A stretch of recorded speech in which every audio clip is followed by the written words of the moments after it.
Part 2 of the budgeting videos. Now, since you've cleared off all of your bad debt, we're going to roll right into what budgeting looks like to me once you don't have bad debt.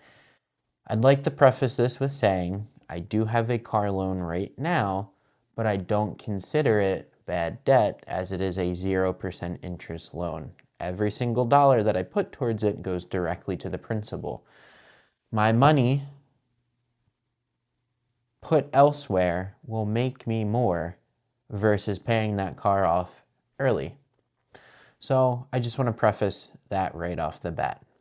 So now that I don't technically have any bad debt in my own eyes, a lot of people will disagree with that. This is how I budget.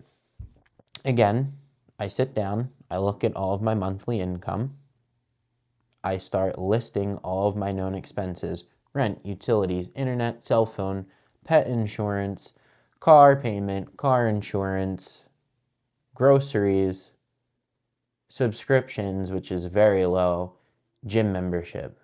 Pretty sure that's everything. Boom, all gone.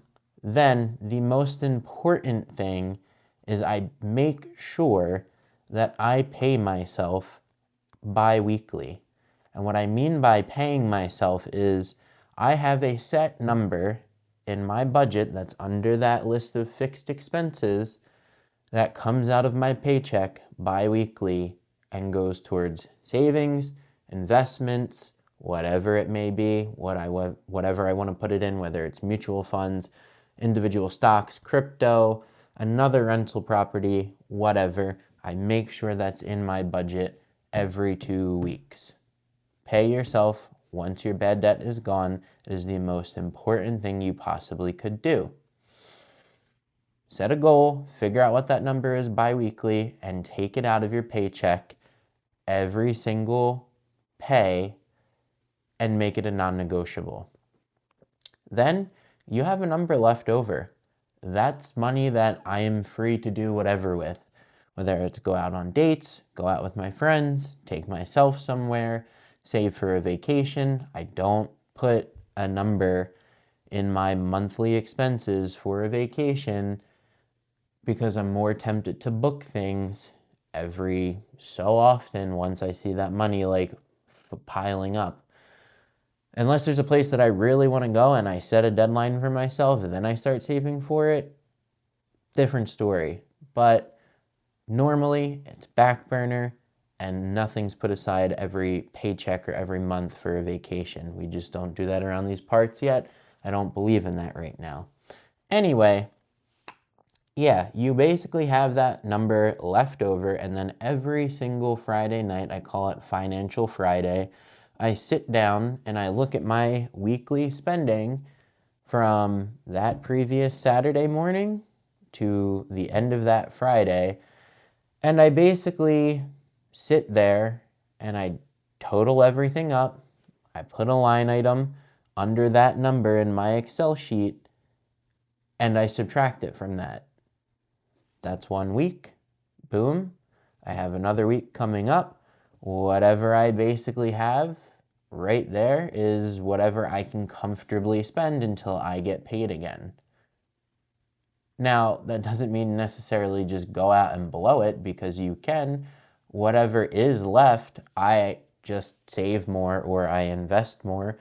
So it's not like I'm looking for reasons to spend that additional money, but it's just a quick and dirty way to see what you can comfortably spend without actually touching that number you promised yourself you would pay to your own personal investments every 2 weeks or weekly, however you get paid. I'm bi-weekly. So there's really not much more to it, in my opinion. It's all about having a plan, figuring out what your goals are, and just working towards them and making it non-negotiable unless something tragic happens where you have an unexpected expense that isn't accounted for in your little emergency line item that is for little emergencies every 2 weeks. Then you're golden. It's not that difficult. Now, what I will say is you could take this a little bit further and actually build in line items for date night, self-fun, self-care, whatever you might call it, and actually have those things set and keep yourself a little more strict in certain areas so you don't feel like you have to miss out on an opportunity elsewhere.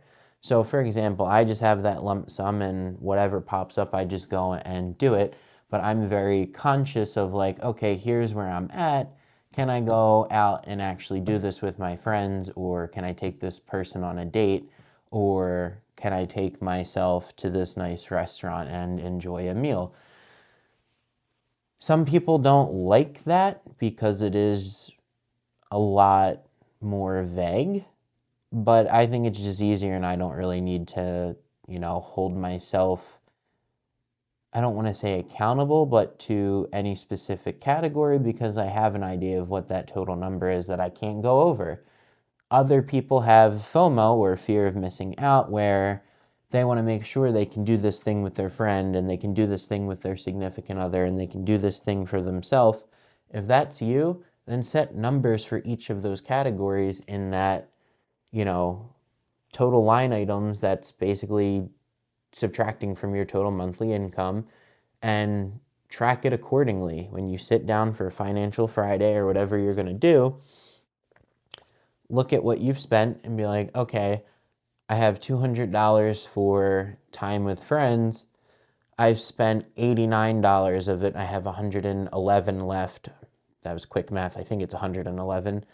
$111 left for one more week until I get paid again, and this re-ups. Simple way to do it. But I encourage you, if you're going to do it that way, don't look at it as an excuse of, I have 111 extra dollars that I can just go out and spend with my friends. Don't look for a reason to spend it. If something comes up and your friends ask you to do something, or you think of something that you want to do with them, absolutely plan it. But at the end of the day, you should be trying to still come in under those numbers so you can keep saving even more and get to your goals faster. So that's it. If you've made it this far, please like, comment, and subscribe. Again, this is a new channel and we're trying to grow it into something big so it can inspire one or two of you to actually change your life for the better and kind of get this message out there and, promote positivity, self-growth, and just self-awareness. So thank you for watching.